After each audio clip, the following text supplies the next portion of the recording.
पता नहीं क्या समझते अपने आप को। कोई बात करने की तमीज़ होनी चाहिए ना, ऐसे कोई बात करता है क्या? नहीं, देख लूंगा मैं इन लोगों को, देख लूंगा।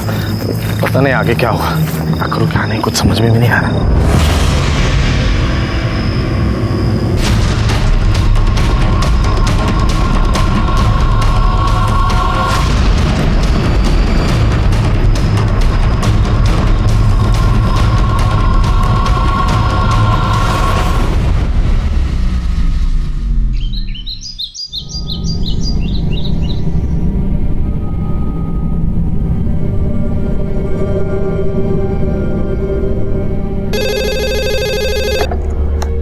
नमस्कार, चंद्रपुर पुलिस स्टेशन।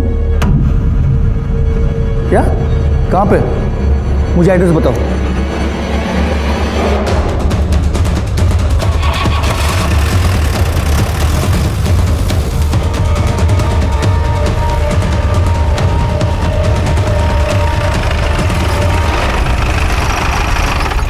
साहब, मेरा नाम ढूंढू है। हाँ। मैंने आप लोगों को फोन किया था। लाश कहाँ है? उधर आइए साहब, ये देख। कहाँ है? साहब, लाश थी यहाँ, मैंने अपनी आंखों से देखी थी। कहाँ है लाश? अरे थी तो क्या खुद चल के गई? जब मैंने आपको फोन किया तब यही थी, फिर मेरी मोबाइल की बैटरी खत्म हो गई थी, मैं चार्ज करने चला गया। सब सच कह रहा हूँ।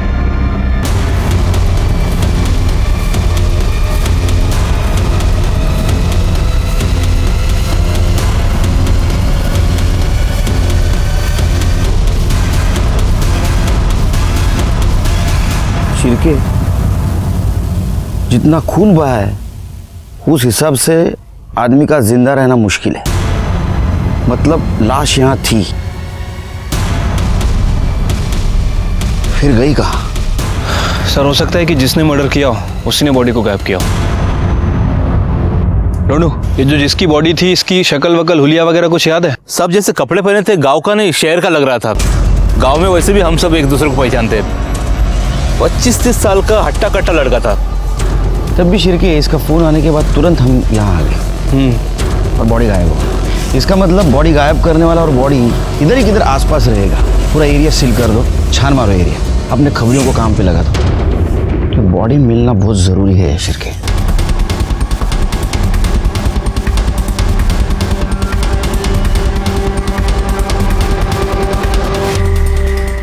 अब ये हो सकता है कि कोई जंगली जानवर खा गया हो या फिर किसी गांव वाले ने। सर, डेड बॉडी का पता चल गया है। चलो ढूंढू को बुलाओ। Yes sir. पुलिस की नौकरी करने के बावजूद भी मुझे ऐसा कभी नहीं लगा कि मेरे सामने कोई चौंकाने वाला केस नहीं आएगा, क्योंकि जब भी ऐसा लगता है कोई हैरान करने वाला केस मेरे सामने आ जाता है। नमस्कार, मैं सीनियर इंस्पेक्टर सुनील केलकर आप सबका स्वागत करता हूं क्राइम पेट्रोल दस्तक के इस भाग में। आज मैं आपको 2016 का एक केस दिखाने जा रहा हूं। वैसे मर्डर केस मेरे लिए कोई बड़ी बात नहीं है और हर मर्डर केस में हथियार और बॉडी दोनों मिलना बहुत जरूरी है। लेकिन इस मर्डर केस में हथियार क्या, बॉडी भी गायब थी और जब बॉडी मिली तो जिस हाल में मिली उसने हमारी मुश्किलें और बढ़ा दी। हर जुर्म होने से पहले विक्टिम को दस्तक जरूर मिलती है, लेकिन इस केस में दस्तक हमें मिल रही थी कि ये केस सॉल्व करना कोई आसान काम नहीं था।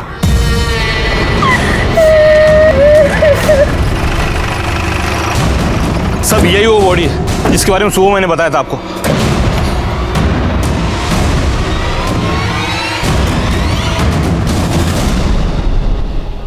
कौन लेके आ रहे बॉडी को इधर? मैं लाया साहब। वारदात की जगह से छेड़खानी करना कानून अपराध है, पता नहीं तेरे को? हाँ, तू लाश को एक जगह से दूसरी जगह लेके आया, जेल हो सकती है तेरे को।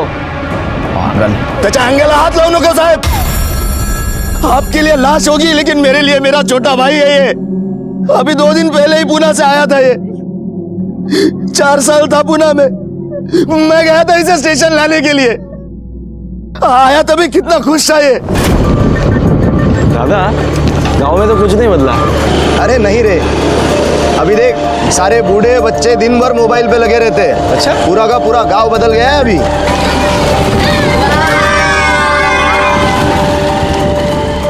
पहचानता है इसको? ये जो बाइक के पीछे बैठा था, ये दिनू का छोटा भाई ना? बस ये आज भी नहीं बदला। इसका और अपना झगड़ा आज भी चालू है। अभी पिछले महीने में इससे मेरा झगड़ा हुआ था। वो तो बाबा बीच में आ गए, वरना बहुत मारता मैं इससे। दादा एक मिनट, ये गंगे है ना? हाँ वही गंगिया, पगली का भाई। जब से उस पगली ने कुएं में कूदकर जान दी है, बहुत अकेला हो गया बेचारा। छोड़ जाने दे, चल। चलो दादा, मुझे मिलना है उससे। गंगा,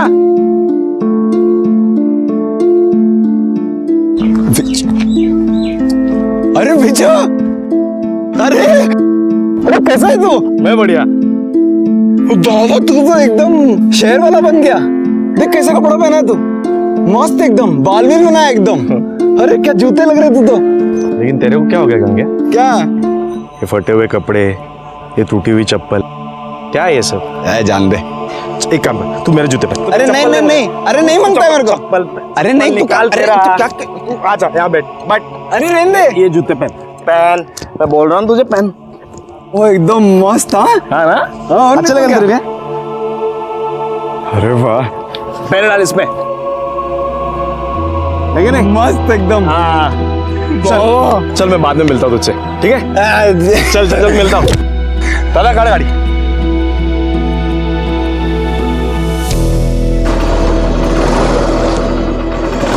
दादा अभी तो बताओ क्यों बुलाया मुझे? अरे तो आज तर चल, सब बताता हूँ क्यों बुलाया है। दादा घर तो बहुत बढ़िया बनाया आपने। हाँ सब अकेले ने बनाया है, दिन रात मेहनत करके घर बनाया है। सोचा था दोनों भाई मिलकर घर बनाएंगे, पर कोई नहीं, तू भी तो वहाँ काम ही तो कर रहा था। चल। अरे आई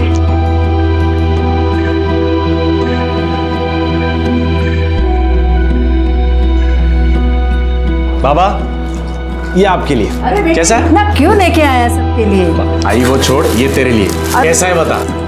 छान आहे हा? वहिनी ए तुमच्यासाठी। अरे इसकी क्या जरूरत थी? नहीं जरूरत है। अरे कौन कहता रे विजू शहर जाके सबको भूल गया? देखो तो वो सबके लिए कुछ ना कुछ लेके आया है वो। मंजरी ताई के लिए भी साड़ी लेके आया हूँ, जब मिलने जाऊंगा ना तब दे दूंगा।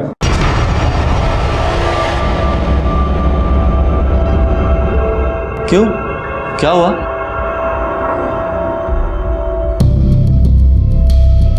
अरे मंजरी ताई यहीं पे है, आप लोगों ने मुझे बताया नहीं। मंजरी ताई ये साड़ी तेरे लिए। क्यों, क्या हुआ? सब ठीक तो है ना? ठीक नहीं है, ठीक करना पड़ेगा, इसीलिए तुझे यहाँ बुलाया है। मतलब आखिर हुआ क्या है? कोई प्रॉब्लम है क्या? बेटा तुझे तो पता है इसकी शादी में दहेज के 5 लाख रुपए देने थे। 3 लाख हमने दे दिए, 2 लाख देने बाकी थे। अब इसके ससुराल वालों ने बोला है कि 2 लाख रुपए दे दो, वरना तब तक इसको यहीं अपने ही घर में रहने दो। ये गया था बात करने के लिए, लेकिन तू जाता है इसका गुस्सा बात बनाने के बजाय बिगाड़ के आ गया। अब तुम ही कुछ कर लो। बाबा आप चिंता मत करो, मेरे पास अभी 50,000 है, मैं कल जाके उनको दे दूंगा और बात कर लूंगा। नहीं बिजू बेटा, बात पैसे की नहीं है, वो तो हम भी कुछ ना कुछ कर लेंगे। इसके गर्म खोपड़ी से जो बात बिगड़ गई है ना, उसे जाके संभाल के यार। देख तू शांत है, पढ़ा लिखा है, तू समझदारी से बात करेगा तो वो लोग समझ जाएंगे, मान जाएंगे वो लोग।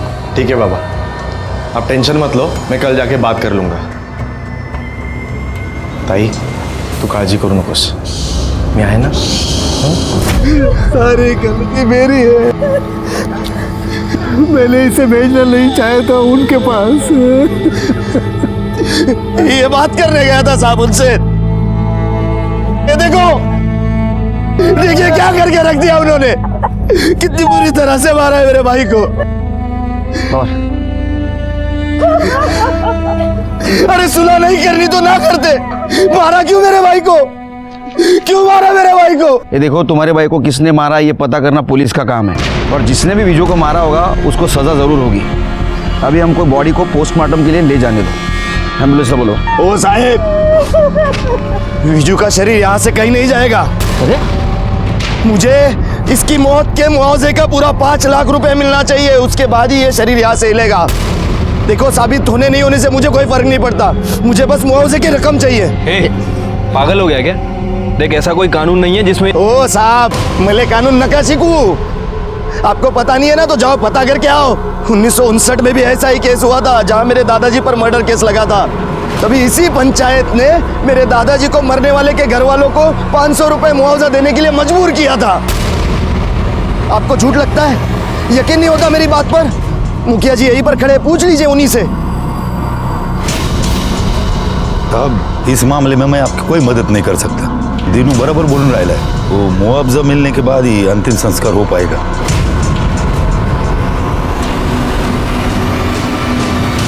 अजीब लोग हैं सर। 2016 में भी पंचायत का कानून चला रहा है, पता नहीं कौन सा 1959 की बात कर रहे थे। शिरके, ये गांव का मामला है, यहाँ हमारे स्टाइल से इन्वेस्टिगेशन नहीं चलेगा। मैं काम करता हूँ, इस केस के रिगार्डिंग डीएसपी साहब से बात करता हूँ, कानूनी सलाह भी लेनी पड़ेगी। तब तक तुम एक काम करो, ये विजू का कॉल रिकॉर्ड चेक करो और मंजरी के ससुराल वालों से भी पूछताछ करो। शायद विजू के मर्डर में उनका भी हाथ हो सकता है। ठीक है सर। 1959 में भी इसी गांव का केस था, जिसमें दलाराम वर्सेस स्टेट में दलाराम को विक्टिम के फैमिली को 500 रुपया मुआवजा देना पंचायत ने तय किया था, जिसे कोर्ट ने भी मान लिया था और उसी के बाद अंतिम संस्कार हो पाए थे। ये केस भी सेम है, तो आपको लॉ के हिसाब से ही चलना पड़ेगा और मुआवजा सिर्फ विक्टिम के फैमिली के कहने से नहीं दिया जा सकता। उसमें सबसे जरूरी बात यह है कि मंजरी के ससुराल वालों पर यह मर्डर का चार्ज साबित होना चाहिए। सर, जब मैं मंजरी के ससुराल पूछताछ करने गया तो वहाँ दहेज का नहीं बल्कि एक नया एंगल सामने आया। साहब, मंजरी के घर वाले झूठ बोल रहे हैं, बकवास कर रहे हैं। अरे भगवान का दिया सब कुछ है हमारे पास, तो सिर्फ 2 लाख के लिए समाज के सामने हम इज्जत गवाएंगे क्या? दहेज मांगेंगे? खोटे बोलता है इतने। नहीं, ये बात सही है कि विजू यहाँ आया था और हमने उसे मंजरी के मायके जाने की असली वजह बता दी थी। असली वजह मतलब उनकी खुद की बेटी मंजिरी, तीच तर खरं कारण आहे या झगड्याचं। ऐसा क्या किया था मंजरी ने? मैं बताता हूँ। मंजरी का चक्कर चल रहा था, उसको किसी आदमी का फोन आता था जिससे वो घंटों बात करती थी। एक दिन मैंने पूछ लिया, किससे बात करती हो, कौन है ये आदमी? तो उल्टा वो मुझ पर भड़क गई कि मुझ पर नजर रख रहे हो, उसके मामले में ना पढ़ूं और अपने काम से काम रखो, नहीं तो वो सबको बदनाम कर देगी। अरे आप बताओ साहब, मैं उसका पति हूँ ना, इतना हक तो रखता हूँ ना। वो मुझे धमकी दे रही थी, इसलिए मैं उसको उठा के उसके मायके छोड़कर आ गया। उसके बाद आया उसका भाई विजू, मैंने उसे सारी बात बता दी। उसका भाई पढ़ा लिखा और समझदार था, बात को समझा और उसके बाद वो चला गया। अभी बताओ हम लोग क्यों मारेंगे उसको? और जब हमने उसको मारा ही नहीं तो किस बात का 5 लाख का मुआवजा? 5 लाख के हम 5 रुपए नहीं देंगे किसी को। सर, अब बात सच है या झूठ इसका तो पता नहीं, लेकिन यह है कि अकड़ बहुत है उन लोगों में। मतलब उल्टा मंजरी के कैरेक्टर पे इन्होंने उंगली उठाई। एक काम करो शिरके, मंजरी के कॉल रिकॉर्ड चेक करो, उससे पता चल जाएगा ये झूठ बोल रहे हैं सच। वैसे सर, मुझे लग रहा है कि दीनू हमसे कुछ ना कुछ छुपा रहा है, हमें गुमराह करने की कोशिश कर रहा है। मतलब दीनू और दीनू की फैमिली के बारे में गांव वालों से हमें पूछताछ करनी पड़ेगी और ये भी पता लगाना पड़ेगा कि 1959 में जिस फैमिली के आदमी का मर्डर इसके दादाजी ने किया था, उनका स्टेटस क्या था। मला वाटतं शिरके, ये एंगल इग्नोर करके नहीं चलेगा हमें। विजू के कॉल रिकॉर्ड का क्या हुआ? सर, वो अभी तक तो नहीं आया है, मैं फॉलो अप कर रहा हूँ।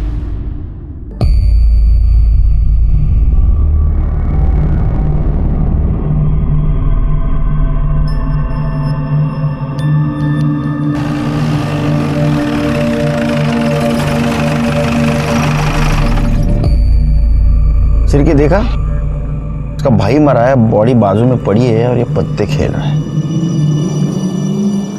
इसको तो बाद में देख लेंगे, चलो मुखिया से बात करते हैं।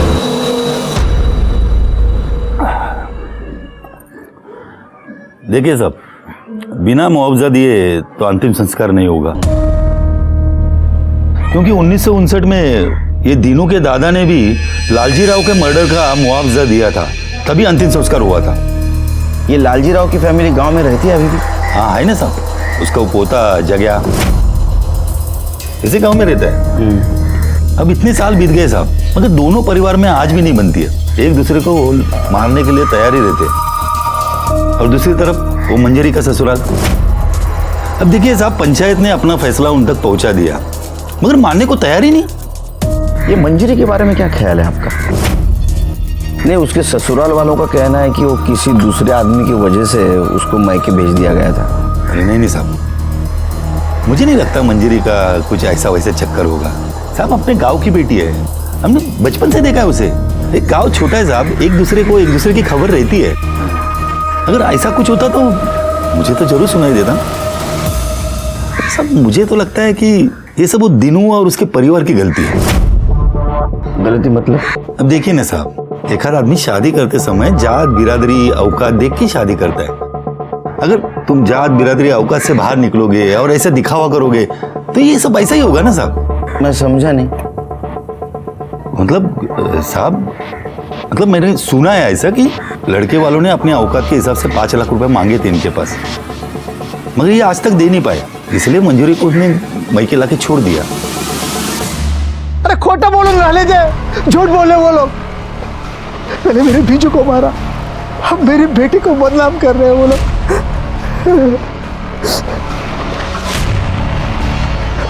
लेकिन मैं छोड़ूंगा नहीं उनको।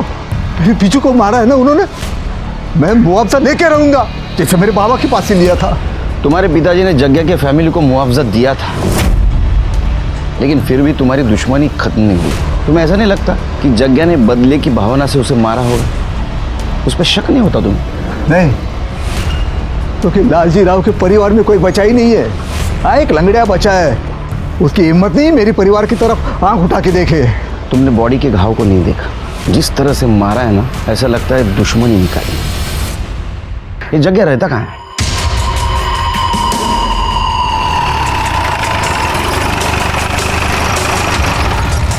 उठा इसको। चलो उठ रे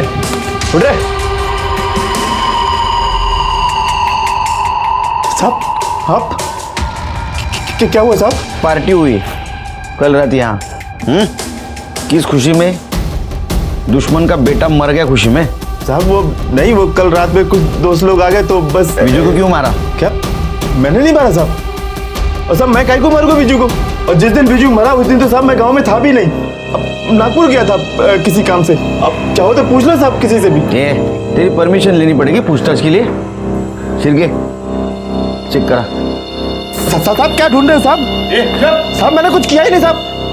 पाटिल पवार, साहब बोल रहे हैं मैं कुछ किया ही नहीं साहब। कुछ किया है तो इतना क्यों फड़फड़ा रहा है? साधु खड़े रहे। साहब सच बोलता है, मैंने कुछ नहीं किया साहब। लेकिन साहब एक बात बोलता हूँ मैं, बीजू के मरने का मेरे को जरा भी दुख नहीं है, लेकिन दीनू मरा होता ना साहब तो बहुत ज्यादा खुशी होती। साहब एक नंबर का हलकट है वो।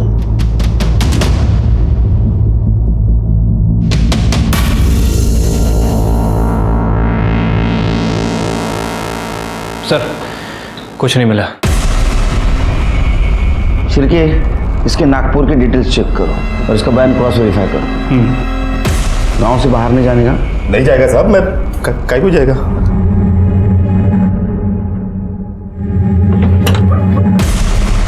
शिरके सर नजर रखो इस पे, क्योंकि बीजू को मारने का सबसे स्ट्रांग मोटिव इसके पास है। इसके कॉल रिकॉर्ड और मोबाइल लोकेशन चेक करो।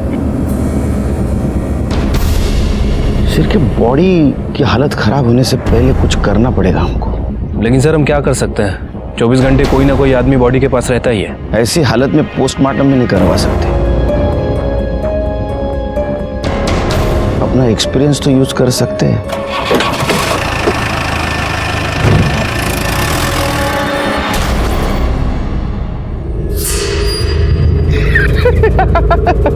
देख देख देख देख देख देख देख कैसा बैठा है। तेरे को पता है पुलिस आई थी मेरे घर पर मिला कुछ भी नहीं। ये साला लाश को सड़ा के बैठा हुआ है, ये सोच के कि मंजरी के ससुराल वाले इसको 5 लाख रुपया देंगे। पता चला 5 लाख तो छोड़, 5 लाख भी नहीं दिया।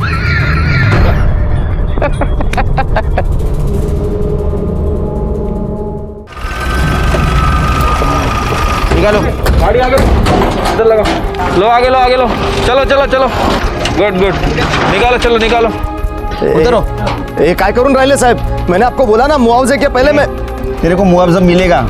ये बर्फ इसलिए लाया है ताकि बॉडी सड़ ना जाए। अगर बॉडी सड़ गई ना तो गांव में बीमारी फैल जाएगी, समझा? सरपंच जी, आपको तो कोई तकलीफ नहीं होगी क्योंकि गांव के भलाई का मामला है। ठीक है साहब, लगा लो बर्फ। हाँ चलो, निकालो निकालो, हाँ निकालो, इधर लाओ इधर। निकालो फोटो। हाँ सर, चलो चलो चलो चलो।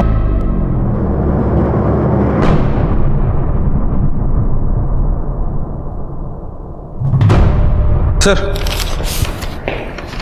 शिरके, ये घाव देख के लगता है कोयते से मारा है और जिस फोर्स से मारा है लगता है बदला लिया है। हो सकता है सर। वैसे इस तरह के हथियार लोग गांव में अक्सर यूज करते हैं, जो खेतों में काम भी आते हैं और जरूरत पड़ने पर हथियार भी बन सकते हैं। नहीं तो मुझे क्या लगता है शिरके, एक काम करना पड़ेगा। Sir, sugar. अरे रहने दे यार, एनर्जी आती है। हाँ तुम क्या बोल रहे थे? सर, ये वीजू के कॉल रिकॉर्ड है। इनके हिसाब से गांव आने के एक दिन पहले दीनू ने वीजू को नहीं बल्कि वीजू ने दीनू को कॉल करके बुलाया था। वो हमसे झूठ बोल रहा था सर। झूठ बोलने की कुछ वजह हो सकती है, इसमें दिख रही वजह? हाँ सर, ये देखिए, ये एक नंबर है जो गांव आने के बाद वीजू अक्सर बात करता था और फोन लोकेशन के हिसाब से वीजू की लोकेशन मंजरी के ससुराल की दिखा रही थी और ससुराल से वापस आने के बाद उसने इसी नंबर पे बात की थी। इस नंबर के बारे में इंक्वायरी निकाली तो पता चला कि पूना का नंबर है और किसी ज्योति के नाम रजिस्टर्ड है।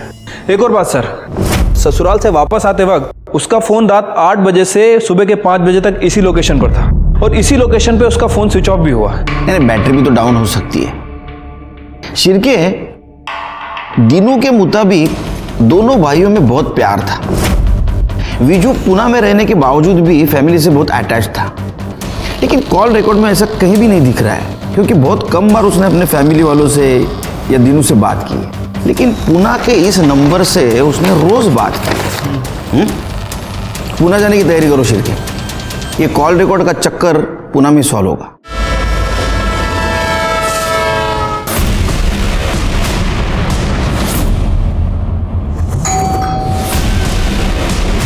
जी, आप कौन? चंद्रपुर पुलिस से PSI शिरके। ये नंबर आपका? जी मेरा है। आपसे कुछ बात करनी है। आइए। आप जानती हैं इसे? जी सर, ये विजू है, हम लोग साथ में रहते हैं। साथ में मतलब लिव इन रिलेशनशिप में? जी, पर हम लोग जल्दी शादी करने वाले हैं। पर ये सब आप क्यों पूछ रहे हो? वो क्या है कि विजू का मर्डर हो गया है। क्या?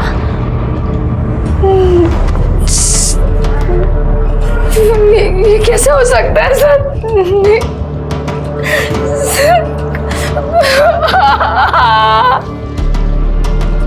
देखिए, संभालिए अपने आप को। मैं जानता हूँ कि ये सही समय नहीं है आपसे बात करने का, फिर भी विजू के कातिल तक पहुँचने के लिए हमें आपकी मदद चाहिए। गांव में विजू की फैमिली बिल्कुल सपोर्ट नहीं कर रही है, इसलिए आप जो भी विजू के बारे में या उसकी फैमिली के बारे में जानती हैं प्लीज़ बताइए हमें। सर, विजू 4 साल पहले पुणे में आया था। एक टूर्स एंड ट्रैवल्स कंपनी में हमारी मुलाकात हुई। वहाँ पे मैं काम करती थी, हमारा मिलना जुलना बड़ा प्यार हो गया। 2 साल पहले ही हम लोग यहाँ एक साथ शिफ्ट हो गए थे। हम शादी करने वाले थे सर, पर हम दोनों चाहते थे कि शादी से पहले हमारा खुद का घर हो। विजू ने कहा कि गांव में उसकी बहुत सारी जमीन है, अगर वो अपना हिस्सा बेच देगा तो यहाँ घर खरीद सकते हैं। इसलिए उसने अपने भाई को फोन किया और कहा कि गांव आ रहा है। पूरे 4 साल बाद आया तू, वो भी अपना हिस्सा मांगने? कुड़ी खाऊं रहेगा तुझा हिस्सा?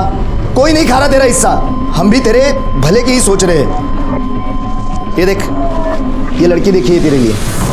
अरे इसके घर वाले पूरे 5 लाख रुपया देने को तैयार है। इनसे 5 लाख ले लेंगे और फिर आप लोगों को समझ में नहीं आ रहा क्या? मैं यहाँ पे शादी करने नहीं, अपना हिस्सा मांगने आया हूँ। विजू, देखिए, मैंने लड़की पसंद कर ली है, पुण्याची है, ज्योति नाम है उसका। मैं उसी से शादी करूंगा।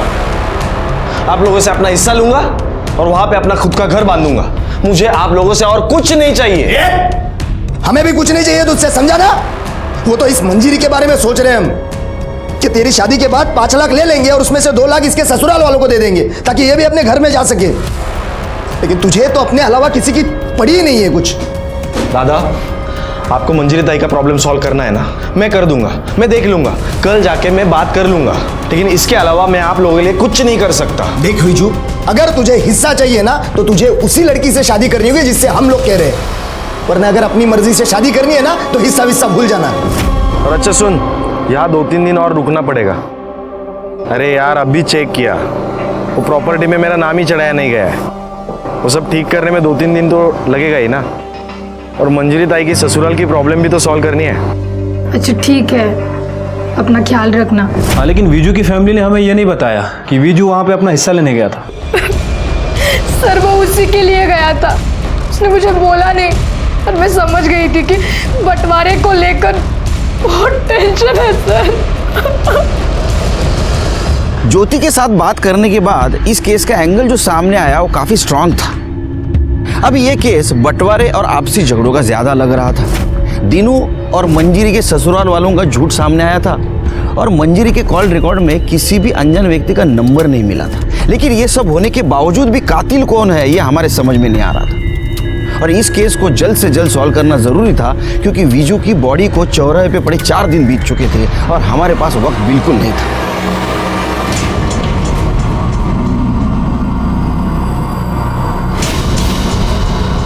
अरे नमक ठीक से डालो, नहीं तो चींटियां लग जाएंगी। दीनू चल थाने चल, कुछ बात करनी है तेरे से। विजू का ध्यान रखना, मैं पुलिस स्टेशन होकर आता हूँ। चल। तूने बताया विजू को तूने बुलाया था मंजरी के ससुराल बात करने के लिए, लेकिन हमें ऐसा पता चला है विजू खुद आया था प्रॉपर्टी के बंटवारे की बात करने के लिए। साहब ये कौन बोला आपको? ज्यादा शाना समझ रहा खुद को, जितना पूछ रहे हैं उतना जवाब दे। हिस्सा मांगा था या नहीं? साहब हिस्से की तो बात ही नहीं आती है साहब। वो तो 4 साल से पूना में है, यहाँ 4 साल से मैं खेती कर रहा हूँ, सारी की सारी रसीद मेरे नाम पे। और आप तो जानते ही है, जो खेती करता है उसी के नाम पे जमीन होती है।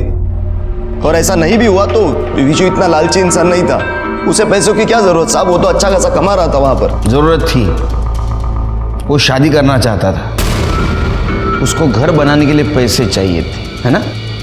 ओ आत्ता मले समजून राहिले, ते पूना वाली लड़की ने आपके कान भरे है ना? आप हो क्या है पूना? नहीं साहब, विजू भी दिन भर उसके साथ फोन पर लगा रहता था।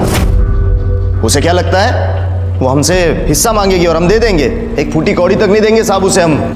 साहब मैं आपसे भी कहता हूँ, इधर उधर पूछताछ करने से कुछ नहीं होगा। आप सीधे मंजरी के ससुराल वाले से जाकर सख्ती से पूछिए, आपको सब सच पता चल जाएगा, आपका काम हो जाएगा, मुझे मुआवजे की रकम मिल जाएगी और मैं विजू का अंतिम संस्कार कर सकूंगा। तू पुलिस को सलाह देगा, हमें सिखाएगा? हमें पता है क्या करना है क्या नहीं। हो तू सच बता, तेरा हाथ है या नहीं? तेरा अगर इसमें हाथ निकला ना तो तेरा अंतिम संस्कार कर दूंगा। सर मुझे लगता है कि इस दीनू ने सिचुएशन का फायदा उठाया होगा, क्योंकि जिस तरह से इस दीनू का नेचर है, आई एम श्योर वीजू के साथ इसका कोई ना कोई बात को लेकर झगड़ा हुआ होगा। और सर दूसरी तरफ है मंजरी के ससुराल वाले, हो सकता है कि दीनू ने ही वीजू को मंजरी के ससुराल भेजा हो और वीजू का मर्डर कर दिया हो। उसे लगा हो कि इस मर्डर का सारा इल्जाम मंजरी के ससुराल वालों पे आ जाएगा और वो साफ बच निकलेगा।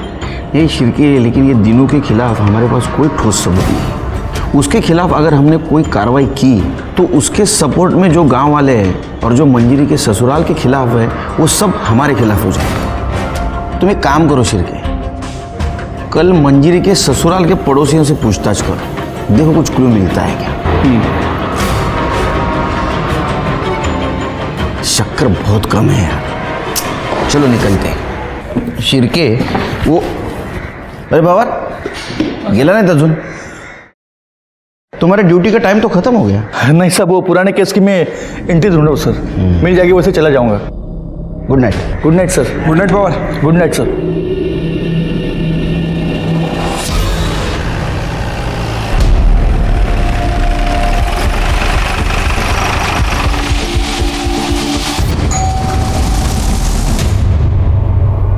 एक मिनट बाहर आएंगे, आपसे कुछ बात करनी है। जी। आपके पड़ोसियों के बारे में कुछ पूछताछ करनी है। ये जो मंजरी और सुशील हैं, इन दोनों के बीच कुछ अनबन चल रही थी क्या? सर सुशील की शादी के बाद से ही परेशानी चल रही थी।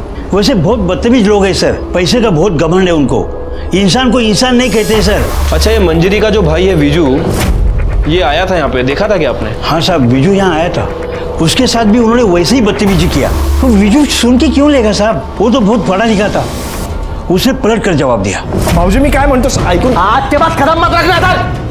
मैं तमीज से बात कर रहा हूँ, आप भी तमीज से बात कीजिए। तू चलना, अभी तमीज अपने पास रख। चल निकल, मेरी बात तो सुनिए प्लीज। निकल जाए यहाँ से वरना जान से मार दूंगा। चल।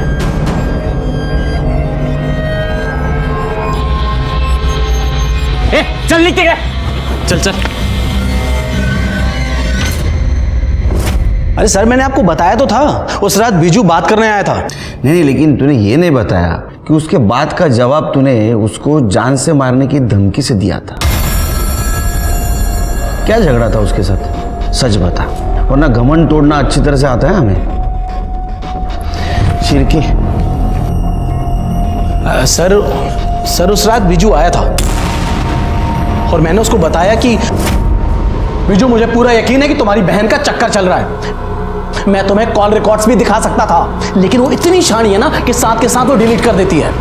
मैं गलत हो सकता हूं, लेकिन पूरा घर गलत नहीं होगा। जी देखिए, आप कुछ अलग कह रहे हो, मेरी फैमिली कुछ अलग कह रही है। वो लोग कह रहे हैं कि दहेज के बचे 2 लाख के लिए आप मंजरी को परेशान कर रहे थे। घर वालों की कहानी इतनी सुननी है ना तो एक बार पहले अपने बहन से पूछ लेता। न जाने कहां कहां मुंह मार के आती है। 2 लाख क्या 2 करोड़ भी दोगे ना तो उस जैसी को हम अपने घर में नहीं रखेंगे, समझ ला। अभी यहाँ से निकल और दोबारा मत दिखना। देखिए, आपको जो कहना है मुझे कहिए, मेरे बहन के बारे में प्लीज तमीज से बात कीजिए। तुझसे बात कौन करना चाहता है? दादा बात सुनो। ये वाला, चल। भाऊजी निकल। भाऊजी निकलता तू। चल, निकलता। अंदर गया भाऊजी। निकल के बाहर। भाऊजी मी काय म्हणतो ऐकून। आज के बाद कदम मत रखना था। निकल जाए यहाँ से वरना जान से मार दूंगा। चल। उसके बाद वो वहां से चला गया सर, हम सच बोल रहे हैं। और हमने उसको नहीं मारा सर, हमें उसको मार के क्या फायदा। सर मुझे तो लगता है कि ये सब वो दिनों ने किया है। बहुत मक्कार इंसान है सर, किसी का सगा नहीं है वो। मंजरी के ससुराल वालों के पड़ोसियों ने हमें जो इन्फॉर्मेशन दी उसके मुताबिक हमने मंजरी के पति और देवर को इंट्रोगेट किया, लेकिन हमें उन्हें छोड़ना पड़ा क्योंकि उनके खिलाफ हमारे पास कोई सबूत नहीं था और हमारा केस फिर से वहीं आके रुक गया। और इधर विजू की बॉडी की हालत दिन ब दिन खराब होती जा रही थी। जैसे ये बात मीडिया को पता चली, ये केस लाइमलाइट में आ गया और हमारी मुश्किलें कम होने के बजाय बढ़ गई। आज पूरे 6 दिन हो चुके लाश को यहाँ रखे हुए। लाश काफी हद तक सड़ चुकी है, बावजूद इसके पुलिस इस मामले को हल करने में नाकाम रही है। गांव में बीमारी फैलने की आशंका है। सबसे शर्मनाक बात तो ये है कि एक इंसान के मरने के बाद भी उसका सरेआम तमाशा बनाया जा रहा है। फिलहाल कहा नहीं जा सकता कि ये तमाशा और कितने दिन चलेगा। मैं चंद्रपुर से रिपोर्टर नीतू, कैमरामैन अखिल के साथ धन्यवाद। अरे तूच समजून घेत नाहीस मला, तर बाकीचे काय समजून घेणार? अरे तू देख रही है ना कितना टेंशन है। हाँ, न्यूज़ देख रही है ना, मीडिया वाले कितने पीछे लगे हमारे। अरे हाँ बाबा, पहुंच रहा हूँ आधे घंटे में घर में। स्लो कर स्लो कर स्लो।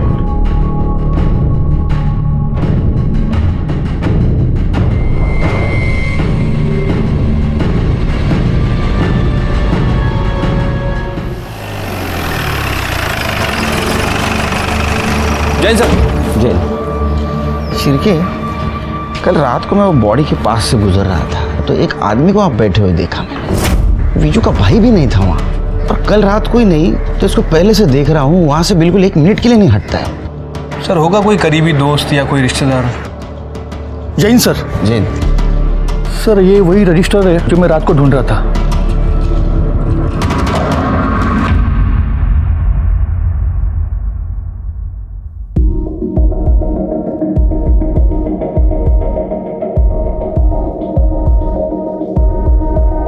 आलोक, पवार, इन दोनों केस का आपस में क्या संबंध है? सर, जो आदमी 6 दिन से बिजू की डेड बॉडी के पास बैठा है, उसकी बहन मुक्ता की FIR कॉपी है। और सर, मुक्ता ने 4 साल पहले कुएं में कूदकर खुदकुशी की थी। उसे सुसाइड मानकर ये फाइल क्लोज की गई और तब जस्ट मेरी पोस्टिंग नई यहाँ पे हुई थी सर। लेकिन पवार, ये मुक्ता का सुसाइड केस और विजू का मर्डर केस, इन दोनों का आपस में क्या संबंध है? संबंध है सर। सुनने में आया था कि मुक्ता विजू से प्यार करती थी, उसे शादी करना चाहती थी। शिरके, सर, गन्या को लेके आओ। साहब, विजू दोस्त था मेरा, 4 साल बाद भी वापस आया ना गांव में साहब। मेरी फिक्र थी साहब, चिंता थी उसको। ये देखो साहब, अपना जूता निकाल के दिया उसने मेरे को। बहुत प्यार करता था साहब मेरे से, मैं भी बहुत प्यार करता था उसको। मैं कैसे मार सकता हूँ साहब अपने दोस्त को? अच्छा, ये वही दोस्त है ना जिसे तेरी बहन मुक्ता प्यार करती थी, शादी करना चाहती थी, और जब ऐसा नहीं हुआ तो उसने खुदकुशी कर ली। साहब मुक्ता के बारे में पूरा गांव जानता था साहब कि वो एडी है, किसी से भी प्यार होता था साहब उसको। तो एक बार बोली बकरे से प्यार है मेरे को, बकरे से शादी करनी। मैं कही तो आप सोचो साहब, ऐसे बहन को मैं कैसे अपने दोस्त के गले बांधता साहब? एकदम दिमाग से कमजोर थी साहब, शादी के बारे में मैं सोच ही नहीं सकता साहब। पागलपने में कुएं में कूद गई। सच बोल रही है? सच बोल रहा हूँ साहब, मैं दोस्त था साहब मेरा, मैं तो मार ही नहीं सकता उसको। प्यार करता था मैं उसको, न खाना खाया जा रहा न काम किया जा रहा। क्या काम करता है तू? हाँ साहब। काम क्या करता है तू? मैं साहब ये खेत में मजदूरी करता हूँ साहब, मैं लोगों के ये फसल लगाना काटना यही सब काम करता हूँ साहब। मैं गरीब आदमी हूँ साहब।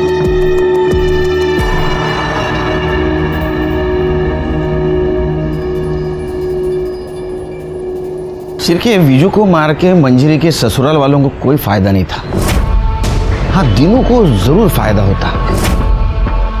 हो सकता है उसने विजू को मारा हो और इनोसेंट बनने का नाटक कर रहा हो। लेकिन सर, जिस तरह के घाव हमने वीजू की बॉडी पर देखे हैं, उन्हें देखकर तो ऐसा ही लगता है कि उसे बदले की भावना से मारा गया है। और सर, बदला लेने का मोटिव सिर्फ एक आदमी के पास है, और वो है जग्या।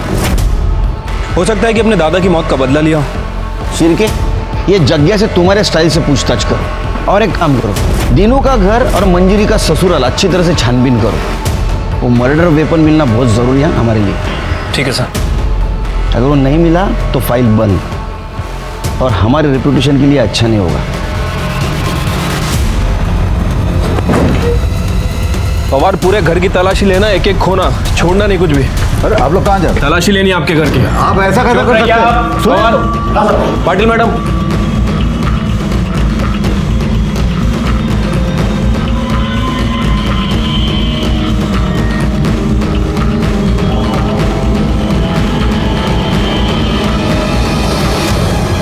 भाई शपथ साहब, हमने नहीं मारा विजू को। साहब बोल रहा है, झूठ बोल रहा है साहब। अब कहीं को झूठ बोलेगा साहब? वो दिन हम लोग नागपुर गए थे, कैसे मारेगा साहब हम उसको? अगर पता चला ना कि तुम तीनों झूठ बोल रहे हो, खैर नहीं है तुम तीनों की।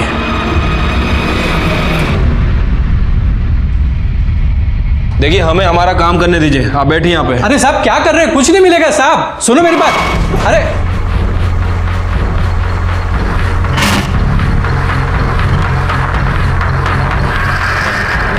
पवार, कुछ मिला? नहीं साहब, कुछ नहीं मिला।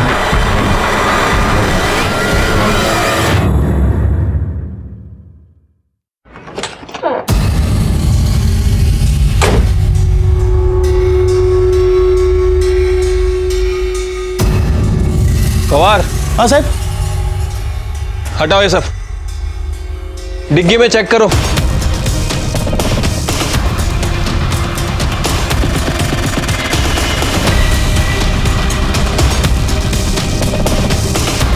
कुछ मिला?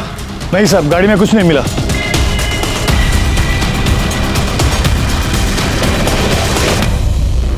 सर, हमने मंजरी के ससुराल और दीनू के घर की तलाशी ली, लेकिन सर कोई भी मर्डर वेपन नहीं मिला है। और वो जगिया के दोस्तों से भी पूछताछ की है। सर, उन सभी का यही कहना है कि उनने वीजू को नहीं मारा है। सबके बयान को क्रॉस वेरीफाई किया है, सबकी एलिबाई को भी चेक किया है। उस दिन सब लोग नागपुर में थे।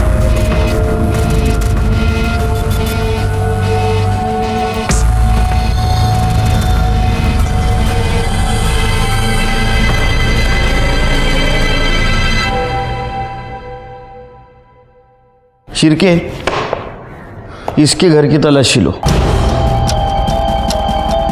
गंगा का कहना था कि वो विजू का बहुत अच्छा दोस्त है।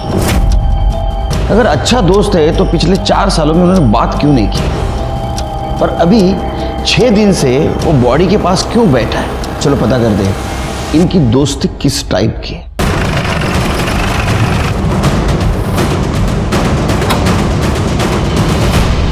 शिरके, घर का हर कोना छान मारो। पवार, उधर जाओ।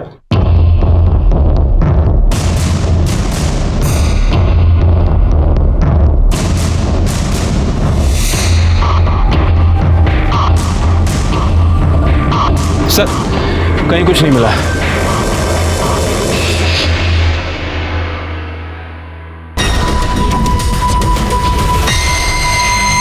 अरे नमक ठीक से डालो, नहीं तो चींटियां लग जाएंगी।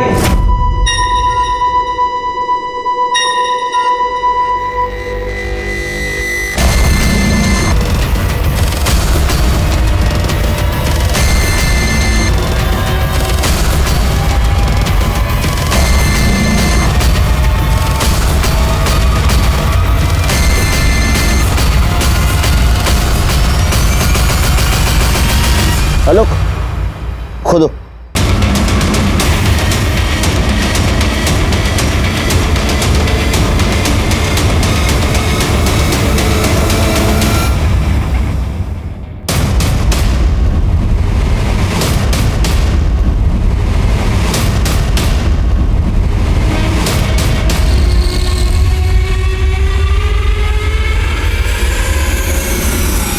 मैंने क्या बोला था शिरकी?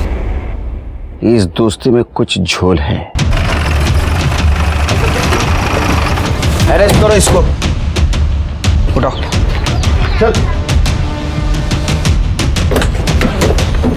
चल चल चल चल।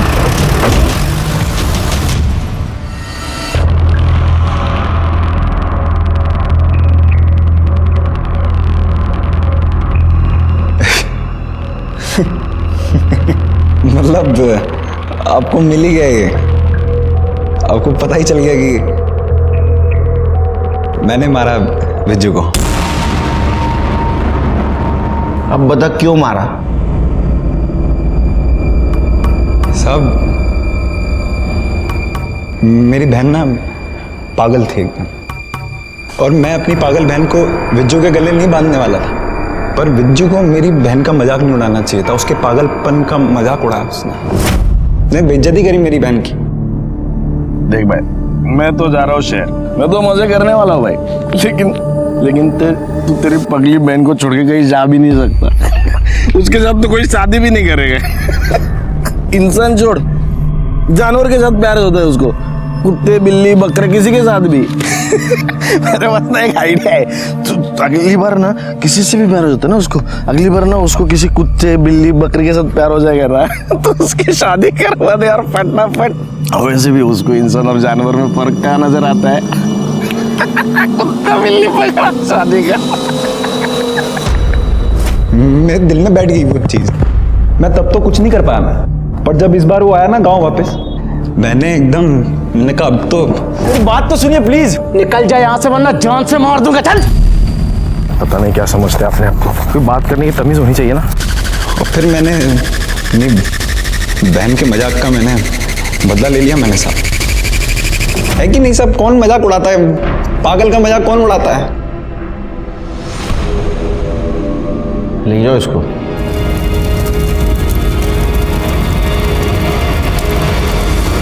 एक चींटी हाथी को भी नचा सकती है, कहावत तो सुनी होगी आपने।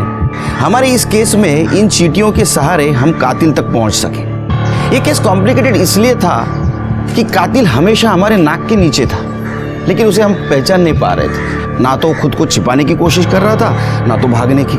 गंग्या को विजू को मारने का बिल्कुल अफसोस नहीं था। उसे लग रहा था कि उसने अपने बहन का बदला लिया है, लेकिन ये बात उसके क्यों समझ में नहीं आई कि उसकी इस बदले की भावना ने विजू को ही नहीं तो उसे भी खत्म कर दिया था।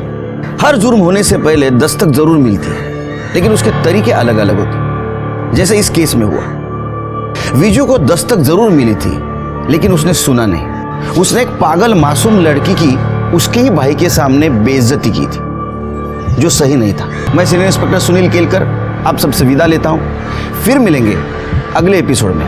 तब तक के लिए सतर्क रहिए, देखते रहिए क्राइम पेट्रोल दस्तक। मकसद बताना नहीं, बचाना है।